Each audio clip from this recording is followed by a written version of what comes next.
இப்போ வந்து சப்பாத்தி டவ் நம்ம ஈஸியாக எப்படி ப்ரிப்பேர் பண்ணலான்னு பார்த்துடலாம். அதுக்கு நம்ம பயன்படுத்துகிற பொருள் தான் சப்பாத்தி டவ் ஹூக். இது வந்து நீங்கள் எல்லா ஹேண்ட் பீட்டர் நீங்கள் வச்சுருந்தா எல்லா ஹேண்ட் பீட்டர்லேயும் இந்த டவ் ஹூக் அவைலபிளாக இருக்கும்.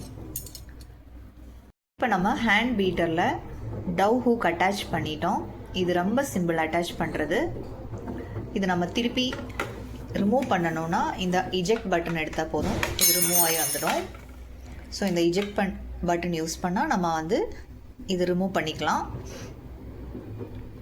இப்போ இதை எப்படி அட்டாச் பண்ணுறதுன்னு பார்த்துடலாம். இந்த 2 ஹோலில் தான் அட்டாச் பண்ணணும். ஸோ இதை இப்படி வச்சுட்டு ஸோ இதை அப்படியே ப்ரெஸ் பண்ணி விட்டால் அது அட்டாச் ஆகிக்கும். அப்படியே ப்ரெஸ் பண்ணி விட்டுட்டா இது வந்து நல்லா ஃபிக்ஸ் ஆகிடும். நான் இங்கே 2 கப்பு ஆட்டா ஆட் பண்ணுறேன்.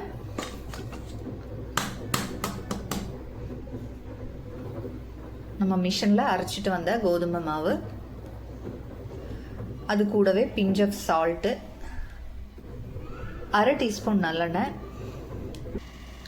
இப்போ இந்த மாதிரி ஒரு ஒயர் விஸ்க் யூஸ் பண்ணி நல்லா கலந்து விட்டுக்கோங்க.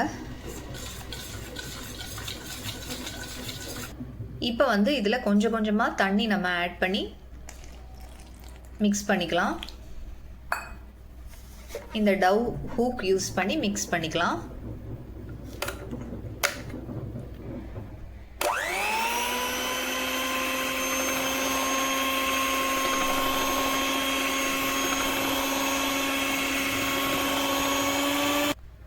இன்னும் கொஞ்சம் தண்ணி ஆட் பண்ணிக்கலாம்.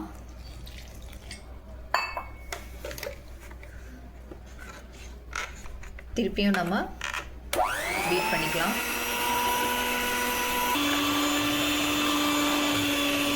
இப்போ வந்து மாவு ஓரளவுக்கு சேர்ந்துடுச்சு. இனி நம்ம டவ் ஹூக்கை ரிமூவ் பண்ணிவிட்டு கை வச்சு நல்லா உருட்டிக்கலாம், உருட்டி எடுத்துக்கலாம்.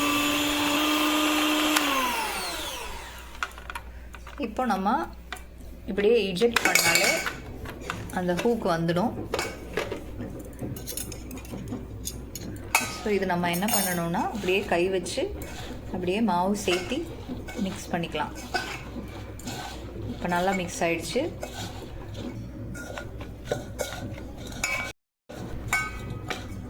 இப்போ நம்ம ரொம்ப சிம்பிளான மெத்தடில் சப்பாத்தி டவ் எப்படி ப்ரிப்பேர் பண்ணுறது டவ் ஹூக் யூஸ் பண்ணி அப்படின்னு நம்ம பார்த்துட்டோம். நீங்களும் செஞ்சு பார்த்துட்டு உங்களுக்கு எப்படி வந்ததுன்னு கமெண்டில் சொல்லுங்கள். இந்த வீடியோ உங்களுக்கு யூஸ்ஃபுல்லாக இருந்ததுன்னா லைக் பண்ணிக்கோங்க, ஷேர் பண்ணிக்கோங்க. நம்ம சேனல் சப்ஸ்கிரைப் பண்ணாதவங்க சப்ஸ்கிரைப் பண்ணிக்கோங்க. தேங்க்யூ.